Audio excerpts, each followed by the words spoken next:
Welcome friends. आप सभी का स्वागत है JavaScript tutorial basic to advance series में। आज का हमारा टॉपिक है error handling in JavaScript using try catch. Error handling समझने से पहले कुछ चीज़ें आपको ये बताना ज़रूरी है, जैसे कि आपके प्रोग्रामिंग लैंग्वेज में कितने टाइप के एरर्स हो सकते हैं। तो हमारे पास अगर मेनली देखा जाए तो दो टाइप के एरर होते हैं, जिसे हम कहा कहते हैं कंपाइल टाइम एरर, और दूसरा होता है run time error. Compile time error का मतलब होता है कि जब हम कोई सिंटैक्स लिखते हैं, राइट। तो सिंटैक्स लिखते वक्त आपने अगर कुछ गलती कर दी, सपोज मैंने ऐसे लिख दिया कंसोल डॉट लॉग, और मैंने यहाँ पर लिखते वक्त ऐसे लिख दिया कि हेलो, बट मैं यहाँ पर ये कोड कंप्लीट करना भूल गया हूँ। तो इसे आप एग्जाम्पल के तौर पे ले सकते हो कि ये है आपका सिंटैक्स एरर, मतलब आपने सिंटैक्टिकली ये चीज़ गलत लिखी है, इसी वजह से आपका जावास्क्रिप्ट आपको एरर दे रहा है, राइट। तो इसे कहा जाता है सिंटैक्स एरर। इसी तरीके का कंपाइल टाइम एरर अगर आप कहोगे तो उसे कहा जाता है सिमेंटिक एरर, या फिर इसे कहा जाता है लॉजिकल एरर। ये दूसरा तरीका है, मतलब सपोज एग्जांपल के तौर पे अगर दिया जाए कि मैंने एक वैर 10 लिया है और मैंने वाइल लूप यूज़ किया है सपोज, और वाइल लूप में यहाँ पर मैंने a = 10 लिखने के बाद यहाँ पर कुछ ऐसे करता हूँ, राइट, a++। अब ये अगर मैं रन करूँ या वैर को ये लेट कर दूँ, कोई दिक्कत नहीं, क्योंकि ये 6 में अभी वैर को रिप्लेस किया गया है ए लेट से। जस्ट मिनट, यहाँ पर ए की value console dot log, okay, ये एरर दे रहा है, इसको हम पहले रिजॉल्व करते हैं। ठीक है, रिफ्रेश किया तो देखो इसने हेलो प्रिंट किया, राइट। बट क्वेश्चन ये कि ये सिंटैक्टिकली करेक्ट है इसीलिए चला, बट क्या हो अगर मैं यहाँ पर सिंगल कोट दे दूँ इंस्टेड ऑफ डबल कोट। अगर ये कहोगे तो ये सिंटैक्टिकली करेक्ट है बट मीनिंगफुल नहीं है, राइट। ये मीनिंगफुल नहीं है सिमेंटिक एरर। तो मीनिंगफुल क्यों नहीं है? क्योंकि वाइल के अंदर हमेशा हमें क्या चाहिए होता है, हमें चाहिए होता है एक कंडीशन, जो कंडीशन सेटिस्फाइड हो तो ही वाइल के अंदर एंटर करेगा। अदरवाइज ये कंडीशन अगर फॉल्स है तो वाइल के अंदर कंट्रोल आपका नहीं जाएगा। बट अगर ये कंसोल ये अगर आप करोगे तो ये इन्फाइनाइट टाइम तक चलेगा। क्यों? क्योंकि आपकी ए की वैल्यू 10 है और यहाँ पर आप वापस ए की वैल्यू 10 असाइन कर रहे हो, जो कि असाइन नहीं करना पड़ता, मतलब असाइनमेंट ऑपरेटर ना यूज करते हैं, यहाँ पे हमें कंपैरिजन ऑपरेटर यूज करना पड़ता है। तो आप less than, greater than, double equals to, single equals to, जो भी है, सॉरी ट्रिपल इक्वल्स टू, ये करोगे तो ये चीज़ कंडीशन के तौर पर ट्रीट होगी। बट आपने अगर ये चीज़ यहाँ पे भूल गए हो तो ये बन जाएगा सिमेंटिक एरर, मतलब syntactically it is correct but meaning कुछ नहीं है, मीनिंगफुल ये स्टेटमेंट नहीं बनता, इसी वजह से ये लॉजिकल या फिर सिमेंटिक एरर कहलाएगा। तो ये तो है मोटे मोटे दो आपके कंपाइल टाइम एरर के टाइप्स। हमें आज के इसमें देखना है मेनली जिसे कहोगे आप run time errors. Run time errors मतलब क्या?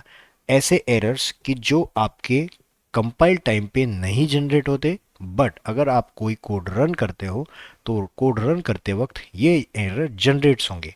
मतलब फॉर एग्जांपल मैं अगर यहाँ पे दिखाऊं कि मैंने एक कंसोल लॉग लिखा है स्टेटमेंट, और जिसमें सीधा मैं बी वेरिएबल को प्रिंट कर रहा हूँ, राइट। अब ये अगर मैं रन करूं तो देखिए ये क्या जनरेट कर रहा है, रेफरेंस एरर। क्यों? क्योंकि बी नाम से कोई वेरिएबल आपने बनाया ही नहीं है। आप इसे सिंटैक्स एरर नहीं कहोगे, राइट, क्योंकि ये जब तक रन होने से पहले कंपाइल हुआ तब तक ये चीज़ आपके कंपाइलर या फिर आपके जावास्क्रिप्ट को पता नहीं थी, या फिर सिंटैक्टिकली इट इज़ करेक्ट है। बट जब रन करोगे तब ये चेक करेगा कि बी वी की वैल्यू क्या है, पर बी का नाम से कोई वेरिएबल ही नहीं जनरेटेड है।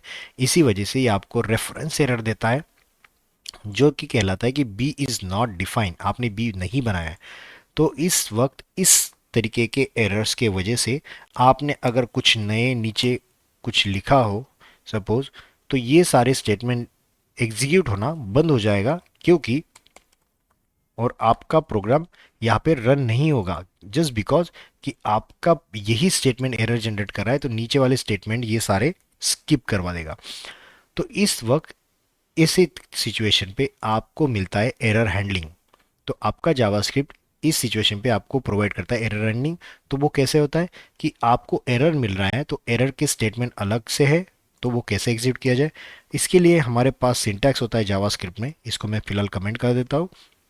हमारे पास जावास्क्रिप्ट में सिंटैक्स ऐसा होता है कि आपको लिखना है ट्राई, स्मॉल लेटर में ट्राई लिखना है, और ओपन क्लोज करली ब्रेसेस लिखना है। यहाँ पे कोई भी पैरेंथेसिस नहीं देना है, राउंडेड ब्रेसेस नहीं देने, जिसके जरिए जरिए आप उसको फंक्शन की तरह ट्रीट करोगे। ये तो नॉर्मल ब्लॉक है, try block. So try block ऐसे लिखना पड़ता है, ट्राई कर्ली ब्रेसेस ओपन और कर्ली ब्रेसेस क्लोज। इसके बाद तुरंत यहाँ पे लिखना होता है कैच, राइट। और कैच में अंदर आपको लिखना होता है एरर। आप कोई भी नाम दे सकते हो इस वेरिएबल का, बट हम जनरली एरर या फिर ई आर आर ऐसे कुछ नाम देते हैं, जिसके जरिए हमें पता चल जाता है कि ये एरर का ब्लॉक है। तो इसको आपको समझने के लिए क्या है कि आपको कोई भी कोड लिखना है तो जो कोड लिखोगे वो आप ट्राई के अंदर लिखोगे, जो आपको लगता है कि एरर जनरेट कर सकता है। फॉर एग्जाम्पल ये स्टेटमेंट ने मेरा एरर जनरेट किया, मैंने यहाँ पर लिख दिया, राइट। अगर ये स्टेटमेंट एरर जनरेट करेगा तो ये एरर किसके पास थ्रो होगा, ये ट्राई क्या करता है, जो भी एरर जनरेट होगा उसको फेंक देगा किसके पास, कैच के पास। मतलब आपको अगर दिखाया जाए तो आपके पास एक पेंट में चालू करता हूँ, चलो एम एस पेंट। अगर बताया जाए तो इस तरीके से आपके पास एग्जीक्यूशन होगा कि मैंने अगर कोई स्टेटमेंट लिखा है, मतलब एक कोई ब्लॉक लिखा है या कोड लिखा है, तो सबसे पहले क्या होगा, उस करली बेसिस के अंदर लिखा हुआ कोड एग्जीक्यूट होगा। और इसके अंदर लिखा हुआ जितना भी कोड है, मतलब ये ट्राई ब्लॉक है, राइट। ये ट्राई ब्लॉक है, ट्राई ब्लॉक के अंदर जो भी आपने स्टेटमेंट लिखे हैं वो अगर प्रॉपरली एग्जीक्यूट होते हैं तो वेल एंड गुड, मतलब ये कोड प्रॉपर चल रहा है। इसके बाद जो लिखा गया कैच ब्लॉक है उस सिचुएशन पे एग्जीक्यूट नहीं होता। कैच ब्लॉक कब एग्जीक्यूट होता है, सिर्फ कैच ब्लॉक तभी एग्जीक्यूट होगा जब आपके ट्राई में लिखे गए कोई भी स्टेटमेंट में से, कोई भी स्टेटमेंट में से एक स्टेटमेंट आपका या फिर मल्टीपल स्टेटमेंट आपका एरर जनरेट कर रहे हैं।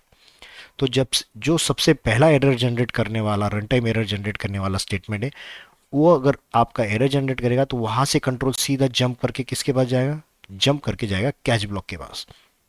और कैच ब्लॉक के पास जाने के बाद कैच ब्लॉक के अंदर रखे गए सारे स्टेटमेंट जितने हैं वो सारे एग्जीक्यूट करना चालू करेगा। तो लेट्स सपोज कि मैंने ये एरर जनरेट किया। अब मैं यहाँ पे क्या लिखता हूँ, कंसोल डॉट लॉग, और मैं एरर को प्रिंट करता हूँ, कंसोल डॉट लॉग, और यहाँ पे लिख देता हूँ एरर, राइट। यहाँ पर मैं आपके लिए यहाँ ऐसा लिख देता हूँ। अब देखिए जैसे मैंने रिफ्रेश किया तो आपका ये स्टेटमेंट एग्जीक्यूट हुआ, देखो एरर प्रिंट हुआ पहले, ये एरर, और इसके बाद जो एरर है वो पूरा का पूरा यहाँ पे प्रिंट हुआ, राइट। पहले भी वही हो रहा था, बट आप बोलोगे कि इसमें क्या डिफरेंस है फिर।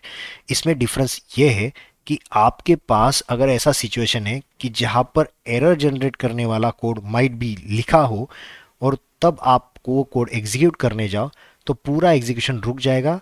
तो पूरा एग्जीक्यूशन हमें ना रुकवाना हो तो उस सिचुएशन पे हमें यूज करना है ट्राई कैच ब्लॉक। अब दूसरा एग्जांपल अगर आपको दिखाया जाए तो सपोज मैं क्या करता हूं, मैंने एक ऐसे लिख देता हूं कि मेरे पास एक ए नाम से कोई ऑब्जेक्ट है, और यहां पे मैं लिखता हूं डिस्प, डिस्प नाम से मेरे पास एक फंक्शन है, राइट। और यहाँ पे लिख देता हूँ कंसोल डॉट लॉग डिस्प। अब मैं क्या करता हूँ कि ए डॉट डिस्प को यहाँ पे कॉल करता हूँ, तो ये आराम से हो जाएगा। क्यों, क्योंकि आपके पास, एक second, disp is non word C spell, okay. यहाँ पर मैंने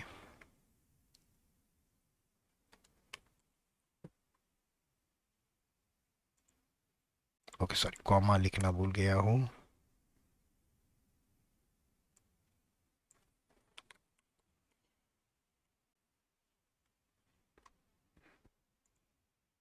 ठीक है, तो ये क्या हुआ कि मैंने ए ऑब्जेक्ट के जरिए, जो मेरा ए ऑब्जेक्ट है उसके जरिए मैंने डिस्क को कॉल किया। अब क्या हो कि मैं यहाँ पे डिस्क टू कॉल कर दूँ और मैं यहाँ पे रन करूँ, तो ये देखो क्या एरर जनरेट कर रहा है, ये जनरेट कर रहा है कि टाइप एरर, मेरे पास डिस्क टू नाम से कोई मेथड ही नहीं है। तो उस सिचुएशन पे आप क्या करोगे, उस सिचुएशन पे आपको सिर्फ इतना ही करना है, यहाँ पे लिखना है try curly braces open close, ये स्टेटमेंट को मैं ऊपर लेके जाता हूँ इसके अंदर, और फिर ये होने के बाद मुझे क्या लिखना है, कैच एरर, और कंसोल लॉग में इसका एरर। तो देखिए ये जैसे करूँगा, रिफ्रेश करता हूँ तो देखो इसने एरर वाला स्टेटमेंट एग्जीक्यूट किया, राइट, जो कि एरर है। अभी आपके पास एरर के तीन टाइप के एरर के फील्ड्स होते हैं। अगर आप चेक करोगे तो देखो यहाँ पे मैं लिखता हूँ एरर डॉट मैसेज, सबसे पहला एरर डॉट मैसेज, दूसरा एरर डॉट नेम एंड तीसरा एरर डॉट स्टैक। तो ये तीन तरीके के आपके पास फील्ड्स होते हैं। देखिए मैं जैसे रिफ्रेश करता हूँ तो तीनों कैसे कैसे प्रिंट हो रहे हैं। पहला एरर डॉट मैसेज, मतलब जो मैसेज आपके पास आया था, ए dot display two is not a function, right, ये एज ए मैसेज स्टोर होता है इस एरर नाम के ऑब्जेक्ट में, ये एक ऑब्जेक्ट होता है। तो उसके अंदर दूसरा है नेम, कौन से टाइप का एरर है, ये है टाइप एरर, और इन दोनों का कॉम्बिनेशन होता है एरर डॉट स्टैक। तो देखिए टाइप एरर कोलन और जो मैसेज था वो message as it is print हुआ। तो ये हमारे पास तीन फील्ड्स एरर के अंदर होती है। और हम ट्राई कैच कब यूज करते हैं, कि जब भी हमें लगता है कि कोई कोड आपका कंपाइल टाइम एरर ना देते हुए रन टाइम एरर देगा, तो उस वक्त आप उस स्टेटमेंट को ट्राई के अंदर डालोगे, और जो भी आपके पास एरर जनरेट होगा या जो भी आपका रन टाइम एरर जनरेट होगा वो सीधा किसके पास जाएगा, कैच ब्लॉक के पास। अब मेरा एक सवाल है कि मैंने सपोज यहाँ पे लिख दिया कंसोल डॉट लॉग और यहाँ पे लिख दिया बिफोर, राइट, ये मेरा एरर है, और यहाँ पे लिख दिया आफ्टर। अब आप मुझे बताओ कि इसमें से क्या प्रिंट होगा। मतलब ये बिफोर प्रिंट होगा, उसके बाद एरर जनरेट होगा क्योंकि ये डिस्प टू नाम से कोई फंक्शन यहाँ पे मौजूद नहीं है, उसके बाद आफ्टर प्रिंट होगा या नहीं होगा। तो देखिए जब मैं रिफ्रेश करता हूँ तो बिफोर प्रिंट हो रहा है और उसके बाद सीधा एरर जनरेट हो रहे हैं। मतलब इसके बाद कंट्रोल कहाँ पे गया, इस स्टेटमेंट के बाद सीधा कंट्रोल गया कैच ब्लॉक के पास, और कैच ब्लॉक ने ये तीनों कंसोल यहाँ पे प्रिंट किए। तो याद रखिए आपको इंटरव्यू में अगर ये पूछा जाता है कि एरर जनरेट होने के बाद, रन टाइम एरर के बाद अगर मैं कोई स्टेटमेंट बाद में लिख देता हूँ उसके बाद, तो वो एग्जीक्यूट होगा या नहीं होगा। तो उस सिचुएशन पे आपको ये चीज़ बतानी है कि जब भी एरर जनरेट होगा रन टाइम एरर, सपोज यहाँ पे मैंने ऐसे लिखा होता कि ए डॉट डिस्प्ले थ्री, तो मतलब ये भी एक एरर है, राइट। तो इस सिचुएशन पे आप कितने एरर एक्सपेक्ट करोगे। इसमें एरर तभी जनरेट होगा जब पहला कोई स्टेटमेंट एरर जनरेट करे, तो इसी के बाद सीधा कंट्रोल फ्लो हो जाएगा आपके कैच के पास। इसके बाद लिखे हुए कितने भी स्टेटमेंट हो तो वो सारे स्टेटमेंट वो एक्सक्लूड कर देगा या फिर वो रन के लिए नहीं लेगा, आपका कंट्रोल वहां से हट जाएगा और सीधा कंट्रोल जाएगा आपके कैच ब्लॉक के पास। तो देखिए कैच ब्लॉक ने सीधा प्रिंट किया, और उसके बाद आपका आफ्टर या डिस्प्ले 3 का कोई भी एरर आपके पास नहीं दिखाई दे रहा है कंसोल में, राइट। तो ये होता है आपका mostly error handling using try catch block. अब नए ब्राउजर्स में अगर आप देखोगे तो कई बार ये क्या होता है कि आपके कैच ब्लॉक के अंदर, ये सपोज मैंने हटा दिया, कैच ब्लॉक के अंदर कई बार ये नहीं लिखा तो एरर जनरेट होता है या नहीं होता है, आपको सिर्फ पूछा जाएगा, राइट। तो इसके अंदर मैं सिंपल लिख देता हूँ कंसोल डॉट लॉग एरर। अगर आपको ऐसे बताया जाए तो सिंटैक्टिकली ये चीज़ करेक्ट है या रॉन्ग है, आप मुझे बताओ। सिंटैक्टिकली ये चीज़ बहुत सारे लोगों को लगता है कि ट्राई ब्लॉक और कैच ब्लॉक के बाद यहाँ पे एरर एक ऑप्शन होना चाहिए, एक पैरामीटर होना चाहिए कैच ब्लॉक के अंदर, वो नहीं लिखा तो ये एरर जनरेट करेगा। तो देखिए मैं रिफ्रेश जैसे ही करूँगा तो देखो बिफोर हो रहा है और उसके बाद एरर हो रहा है, मतलब बिफोर ये स्टेटमेंट हुआ, इस लाइन ने एरर जनरेट किया क्योंकि मेरे पास डिस टू नाम से कोई फंक्शन नहीं था, सीधा कंट्रोल गया कैच ब्लॉक के पास और उसने एरर प्रिंट किया। But what about this error in bracket, जो लिखा था एरर वो नहीं लिखा तो भी कोई प्रॉब्लम होता है क्या। तो ये चीज़ नए अपडेट में जावास्क्रिप्ट में नहीं लिखा तो भी चलता है। ऐसा कोई कंपलसरी नहीं है कि आप अगर एरर नहीं प्रिंट करना चाहते, सिर्फ आप यहाँ पे लिखना चाहते हो कि कोई एक स्टेटमेंट एग्जीक्यूट हो जाए कैच ब्लॉक वाला जब भी एरर जनरेट हो, तो आप इस तरीके से लिख सकते हो। यहाँ पर एरर लिखना ब्रैकेट के अंदर या ब्रेसेस के अंदर लिखना कंपलसरी नहीं होता। एक नया अपडेट आया है जावास्क्रिप्ट के अंदर, तो ये चीज़ याद रखना। अगर आपके सामने ऐसा कोई एमसीक्यूज वाला क्वेश्चन आता है किसी कंपनी के इंटरव्यू में, तो ये चीज़ आपको तब ट्रबल नहीं करने की। अब दूसरी चीज़ कि आप कस्टमाइजेबल भी आप एरर जनरेट कर सकते हो, खुद के एरर जनरेट कर सकते हो। तो कस्टमाइजेबल मतलब खुद के एरर कैसे जनरेट करना है। सपोज मैंने ऐसा लिख दिया ट्राई ब्लॉक और इसमें मैंने ऐसा लिख दिया थ्रो, THRO थ्रो, और यहाँ पे लिख देता हूँ throw this is an error. तो ये स्टेटमेंट क्या करता है, मैन्युअली आप एक एरर खुद होके जनरेट कर रहे हो, इसका मतलब खुद होके जनरेट कर रहे हो, कोई कोड आपका एरर जनरेट नहीं कर रहा है, आप खुद होके चाहते हो कि यहाँ से एक एरर थ्रो हो जाए, राइट। तो इस सिचुएशन पे आप कैसे डील करोगे? फॉर एग्जांपल इसी कोड को मैं आपको एग्जांपल के लिए लिखूं, सपोज लेट ए की वैल्यू है मेरे पास 10, राइट, या 1 कर देता हूँ, और इसके बाद मैं लिखता हूँ वाइल, और इसके अंदर लिख देता हूँ जब तक ए की वैल्यू लेस देन 10 चल रही हो तो आप क्या करोगे, आप कंसोल लॉग कर रहे हो और ए प्लस प्लस कर रहे हो। बट जैसे ही आपका कंसोल लॉग करना है, या फिर इसके अंदर मैं ऐसे लिख दूँ ट्राई, ये पूरा स्टेटमेंट कॉपी पेस्ट, यहाँ से मैं इसको कमेंट कर देता हूँ, इसकी ज़रूरत नहीं अभी, यहाँ पर मैं डालता हूँ। मैं क्या चाहता हूँ कि जब ए की वैल्यू, इफ़ ए की वैल्यू इक्वल्स टू 5 हो जाए तो क्या करना है मुझे, मुझे थ्रो करना है एक एरर, राइट। जब ए की वैल्यू 5 हो जाए तो मुझे एरर थ्रो करना है, और जब तक नहीं आता ए की वैल्यू 5 तब तक ये कंसोल लॉक करते जाएगा। अब आप मुझे बताओ कि ये क्या प्रिंट करेगा। जैसे मैं रिफ्रेश करता हूँ तो देखो 1 2 3 4 5, कंसोल लॉक 5 हो गया, राइट। जैसे ये 5 हो गया, इसने चेक किया कंसोल लॉक 5 आया देखो, इसके बाद वापिस चेक किया, इसने ए की वैल्यू 5 है हाँ, तो इसने सीधा क्या थ्रो किया, इसने थ्रो कर दिया एरर।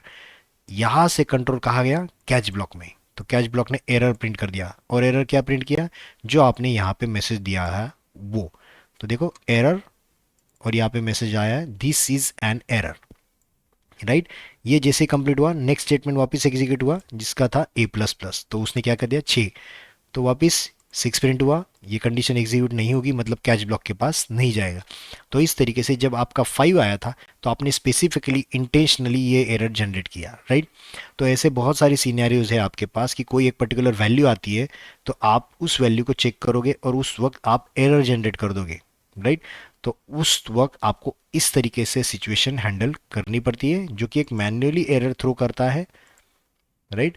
तो मैन्युअली एरर जनरेट करने के लिए या फिर कस्टमाइजेबल एरर जनरेट करने के लिए इस तरीके का आपको ऑप्शन मिलता है।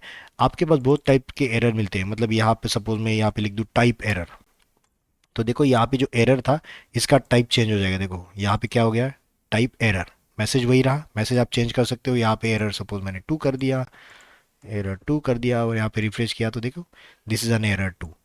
तो आपके पास बहुत सारे तरीके के एरर्स होते हैं, अगर आप देखोगे तो eval error, type error, media error, range error, syntax error, reporter error, reference error, तो ये इतने सारे टाइप के एरर्स आपके पास मौजूद है, प्री-बिल्ट एरर मौजूद है।